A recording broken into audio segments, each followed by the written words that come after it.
ಮುನಿರತ್ನ ಅವ್ರ ಮೇಲೆ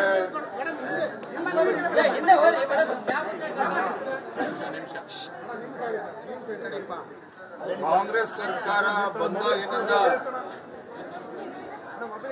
ವಿರೋಧ ಪಕ್ಷದ ಶಾಸಕರ ಮೇಲೆ ಪೊಲೀಸ್ ಇಲಾಖೆನ ದುರ್ಬಳಕೆ ಮಾಡಿಕೊಂಡು ನಮ್ಮ ಶಾಸಕರ ಮೇಲೆ ಒತ್ತಡ ಇರತಕ್ಕಂಥದ್ದು ಇದು ಮೊದಲ ಪ್ರಕರಣ ಏನಲ್ಲ. ಹಿಂದೆ ನಮ್ಮ ಶಾಸಕರಾಗಿರ್ತಕ್ಕಂಥ ಹರೀಶ್ ಪೂಂಜಾ ಅವ್ರ ಮೇಲೂ ಸಹ ಬೋಗಸ್ ಕೇಸನ್ನ ಅದ್ರ ಮೇಲೆ FIR ಅನ್ನು ರಿಜಿಸ್ಟರ್ ಮಾಡಿ ನಮ್ಮ ಶಾಸಕರನ್ನ ಬಂಧನ ಪಡಿಸ್ತಕ್ಕಂಥ ಪ್ರಯತ್ನ ಕೂಡ ಮಾಡಿದ್ರು. ಮೊನ್ನೆ ನಡೆದಂತ ಬೆಳಗಾವಿ ಪ್ರಕರಣ, ಸಿಟಿ ರವಿ ಪ್ರಕರಣ, ಸದನದ ಒಳಗಡೆ ಏನಾಗಿದೆ ಅದ್ರ ಬಗ್ಗೆ ತನಿಖೆ ಮಾಡ್ತೇವೆ ಅಂತ ಹೇಳಿದ್ರೆ ಅದನ್ನ ಸ್ವಾಗತ ಮಾಡ್ತೇವೆ. ಆದರೆ ಸದನದ ಹೊರಗಡೆ ಯಾವ ರೀತಿ ಒಬ್ಬ ಜನಪ್ರತಿನಿಧಿಯನ್ನ ಯಾವ ರೀತಿ ನಡೆಸ್ಕೊಂಡಿದ್ದಾರೆ, ಪೊಲೀಸರು ಯಾವ ರೀತಿ ದೌರ್ಜನ್ಯವನ್ನು ಎಸಗಿದ್ದಾರೆ ಅಂತಕ್ಕಂಥದ್ದು ತಾವು ನೋಡಿದಿರಿ. ಇದು ಯಾವುದೂ ಕೂಡ ಸರ್ಕಾರದ ಕುಮ್ಮಕ್ಕಿನಿಂದ ಆಗುತ್ತೆ ವಿನಃ ಸರ್ಕಾರದ ಅಥವಾ ಮಂತ್ರಿಗಳ ಹಸ್ತಕ್ಷೇಪ ಇಲ್ಲದೆ ಆಗೋದಕ್ಕೆ ಸಾಧ್ಯನೇ ಇಲ್ಲ. ಇವತ್ತು ಸಹ ಮುನಿರತ್ನ ಅವ್ರ ಮೇಲೆ ಮೊಟ್ಟೆಗಳನ್ನು ಎಸೆದು ಹಲ್ಲೆ ಮಾಡ್ತಕ್ಕಂಥ ಏನೋ ಪ್ರಕರಣ ನಡೆದಿದೆ.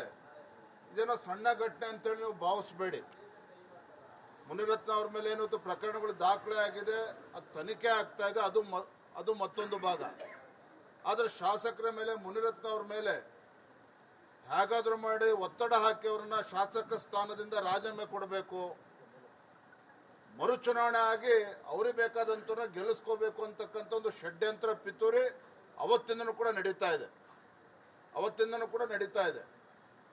ಇವತ್ತು ನಮ್ಮ ಕಾರ್ಯಕರ್ತರು ಕೂಡ ಬಹಳ ನೊಂದ್ಕೊಂಡಿದ್ದಾರೆ. ಯಾರು ಮುನಿರತ್ನ ಅವರ ಅಕ್ಕಪಕ್ಕ ಇರ್ತಕ್ಕಂಥ ಮುಖಂಡರುಗಳೇನಿದ್ದಾರೆ ಅವರ ಮೇಲೂ ಕೂಡ ಸುಳ್ಳು ಕೇಸುಗಳನ್ನು ದಾಖಲೆ ಮಾಡ್ತಕ್ಕಂಥದ್ದು, ಹಳೆ ಕೇಸುಗಳನ್ನು ರೀಓಪನ್ ಮಾಡ್ತಕ್ಕಂಥದ್ದು, ಮಹಿಳೆಯರ ಮೇಲೂ ಕೂಡ ದೌರ್ಜನ್ಯ ನಡೀತಾ ಇದೆ.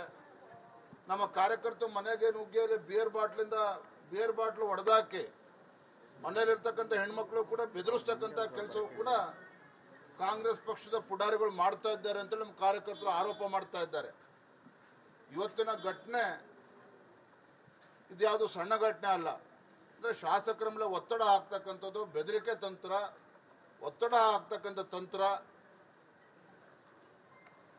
ಇದ್ಯಾವುದು ಕೂಡ ಕಾಂಗ್ರೆಸ್ ಪಕ್ಷದ ಯಾರು ಮುಖಂಡರು ಇದರಿಂದ ಇದ್ದಾರೆ ಅಥವಾ ಪುಡಾರಿಗಳೇನಿದ್ದಾರೆ ಇದರಿಂದ ಏನು ಕೂಡ ಸಾಧಿಸೋದಕ್ಕೆ ಸಾಧ್ಯ ಇಲ್ಲ. ನಾನು ಮತ್ತೊಮ್ಮೆ ಹೇಳ್ತೇನೆ, ಮುನಿರತ್ನ ಅವ್ರ ಮೇಲೆ ಇರ್ತಕ್ಕಂಥ ಆರೋಪಗಳು ಅದ್ರ ಬಗ್ಗೆ ತನಿಖೆ ಆಗ್ತಾ ಇದೆ, ತನಿಖೆ ಆಗಲಿ, ಅದ್ರ ಬಗ್ಗೆ ನಮಗೆ ವಿರೋಧ ಇಲ್ಲ. ಸತ್ಯ ಏನಿದೆ ಹೊರಗಡೆ ಬರ್ತದೆ. ಆದರೆ ಅದನ್ನು ನೆಪ ಒಡ್ಡಿ ಈ ರೀತಿ ದೌರ್ಜನ್ಯ ಮಾಡ್ತಕ್ಕಂಥದ್ದು ಇದು ಖಂಡಿತ ಪ್ರಜಾಪ್ರಭುತ್ವ ವ್ಯವಸ್ಥೆನಲ್ಲಿ ಶಾಸಕರನ್ನ, ಜನಪ್ರತಿನಿಧಿಗಳನ್ನ ಬೆದರಿಸ್ತಕ್ಕಂಥದ್ದು ಇದು ಅಕ್ಷಮ್ಯ ಅಪರಾಧ. ಇವತ್ತು ನೋಡಿ, ಮುನಿರತ್ನ ಅವರ ಗನ್ಮನನ್ನು ಕೂಡ ವಿಡ್ರಾ ಮಾಡಿದ್ದಾರೆ. ಯಾಕೆ ಅವ್ರು ಶಾಸಕರಲ್ವ ಇನ್ನೂ ಕೂಡ? ಅವ್ರಾದ್ರೆ ಶಾಸಕ ಸ್ಥಾನದಲ್ಲಿ ಇಲ್ವಾ? ಹಾಗಾದ್ರೆ ಅವರು ಜನಪ್ರತಿನಿಧಿ ಅಲ್ವಾ? ಇತರ ಶಾಸಕರು ಯಾವ ರೀತಿ ಗನ್ಮನ್ಗಳನ್ನ ಕೊಟ್ಟಿದ್ದಾರೆ, ಇವರ ಗನ್ಮನ್ಗಳನ್ನು ವಿಡ್ರಾ ಮಾಡ್ತಕ್ಕಂಥದ್ದು ಯಾಕೆ ವಿಡ್ರಾ ಮಾಡಿದ್ದಾರೆ ಅಂತ ಹೇಳಿದ್ರೆ ನಾಳೆ ಯಾವನಾರೋ ಬಂದು ಚೂರಿ ಹಾಕೋದ್ರು ಕೂಡ ಗೊತ್ತಾಗಬಾರ್ದು. ಅಂದ್ರೆ ಎಲ್ಲೋ ಒಂದ್ ಕಡೆ ಮುನಿರತ್ನ ಅವ್ರಿಗೆ ಪ್ರಾಣ ಭಯ ಇದೆ. ಇದನ್ನ ಆಧಾರವಾಗಿ ಇಟ್ಕೊಂಡು, ಕೇಸ್ಗಳನ್ನ ಆಧಾರವಾಗಿ ಇಟ್ಕೊಂಡು ಬೆದರಿಕೆ ಬಿಡ್ತಕ್ಕಂಥ ಕುತಂತ್ರ ನಡೀತಾ ಇದೆ. ಇದು ಖಂಡಿತ ಭಾರತೀಯ ಜನತಾ ಪಾರ್ಟಿ ಸಹಿಸೋದಿಲ್ಲ.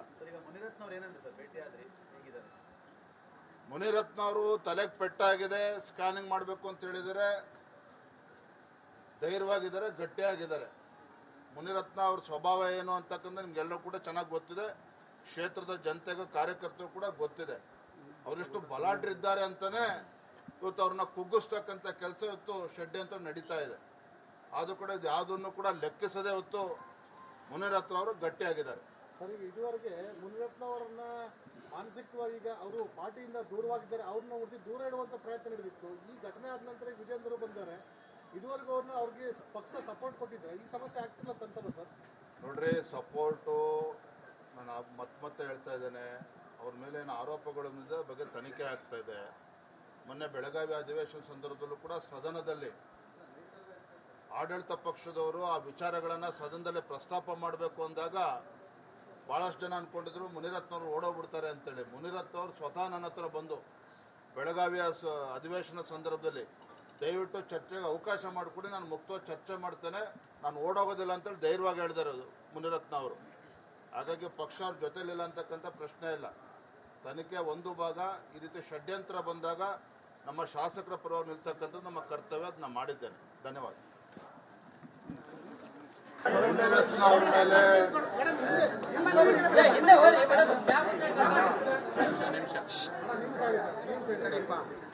ಕಾಂಗ್ರೆಸ್ ಸರ್ಕಾರ ಬಂದಾಗಿನಿಂದ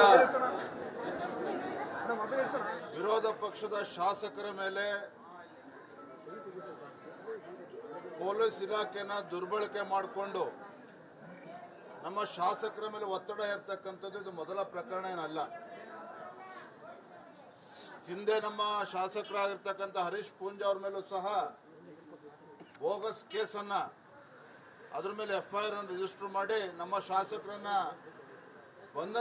ಬಂಧನ ಪಡಿಸ್ತಕ್ಕಂಥ ಪ್ರಯತ್ನ ಕೂಡ ಮಾಡಿದ್ರು. ಮೊನ್ನೆ ನಡೆದಂತ ಬೆಳಗಾವಿ ಪ್ರಕರಣ, CT ರವಿ ಪ್ರಕರಣ, ಸದನದ ಒಳಗಡೆ ಏನಾಗಿದೆ ಅದ್ರ ಬಗ್ಗೆ ತನಿಖೆ ಮಾಡ್ತೇವೆ ಅಂತ ಹೇಳಿದ್ರೆ ಅದನ್ನ ಸ್ವಾಗತ ಮಾಡ್ತೇವೆ. ಆದರೆ ಸದನದ ಹೊರಗಡೆ ಯಾವ ರೀತಿ ಒಬ್ಬ ಜನಪ್ರತಿನಿಧಿಯನ್ನ ಯಾವ ರೀತಿ ನಡೆಸ್ಕೊಂಡಿದ್ದಾರೆ, ಪೊಲೀಸರು ಯಾವ ರೀತಿ ದೌರ್ಜನ್ಯವನ್ನು ಎಸಗಿದ್ದಾರೆ ಅಂತಕ್ಕಂಥದ್ದು ತಾವು ನೋಡಿದ್ದೀರಿ. ಇದು ಯಾವುದೂ ಕೂಡ ಸರ್ಕಾರದ ಕುಮ್ಮಕ್ಕಿನಿಂದ ಆಗುತ್ತೆ ವಿನಃ ಸರ್ಕಾರದ ಅಥವಾ ಮಂತ್ರಿಗಳ ಹಸ್ತಕ್ಷೇಪ ಇಲ್ಲದೆ ಆಗೋದಕ್ಕೆ ಸಾಧ್ಯನೇ ಇಲ್ಲ. ಇವತ್ತು ಸಹ ಮುನಿರತ್ನ ಅವ್ರ ಮೇಲೆ ಮೊಟ್ಟೆಗಳನ್ನು ಎಸೆದು ಹಲ್ಲೆ ಮಾಡ್ತಕ್ಕಂಥ ಏನೋ ಪ್ರಕರಣ ನಡೆದಿದೆ. ಇದೇನೋ ಸಣ್ಣ ಘಟನೆ ಅಂತೇಳಿ ನೀವು ಭಾವಿಸಬೇಡಿ. ಮುನಿರತ್ನ ಅವ್ರ ಮೇಲೆ ಏನು ಪ್ರಕರಣಗಳು ದಾಖಲೆ ಆಗಿದೆ, ಅದು ತನಿಖೆ ಆಗ್ತಾ ಇದೆ, ಅದು ಮತ್ತೊಂದು ಭಾಗ. ಆದರೆ ಶಾಸಕರ ಮೇಲೆ, ಮುನಿರತ್ನ ಅವ್ರ ಮೇಲೆ ಹೇಗಾದ್ರೂ ಮಾಡಿ ಒತ್ತಡ ಹಾಕಿ ಅವ್ರನ್ನ ಶಾಸಕ ಸ್ಥಾನದಿಂದ ರಾಜೀನಾಮೆ ಕೊಡಬೇಕು, ಮರುಚುನಾವಣೆ ಆಗಿ ಅವ್ರಿಗೆ ಬೇಕಾದಂತವ್ರನ್ನ ಗೆಲ್ಲಿಸ್ಕೋಬೇಕು ಅಂತಕ್ಕಂಥ ಒಂದು ಷಡ್ಯಂತ್ರ ಪಿತೂರಿ ಅವತ್ತಿಂದನೂ ಕೂಡ ನಡೀತಾ ಇದೆ. ಇವತ್ತು ನಮ್ಮ ಕಾರ್ಯಕರ್ತರು ಕೂಡ ಬಹಳ ನೊಂದ್ಕೊಂಡಿದ್ದಾರೆ. ಯಾರು ಮುನಿರತ್ನ ಅವರ ಅಕ್ಕಪಕ್ಕ ಇರ್ತಕ್ಕಂಥ ಮುಖಂಡರುಗಳೇನಿದ್ದಾರೆ ಅವರ ಮೇಲೂ ಕೂಡ ಸುಳ್ಳು ಕೇಸುಗಳನ್ನು ದಾಖಲೆ ಮಾಡ್ತಕ್ಕಂಥದ್ದು, ಹಳೆ ಕೇಸುಗಳನ್ನು ರೀಓಪನ್ ಮಾಡ್ತಕ್ಕಂಥದ್ದು, ಮಹಿಳೆಯರ ಮೇಲೂ ಕೂಡ ದೌರ್ಜನ್ಯ ನಡೀತಾ ಇದೆ.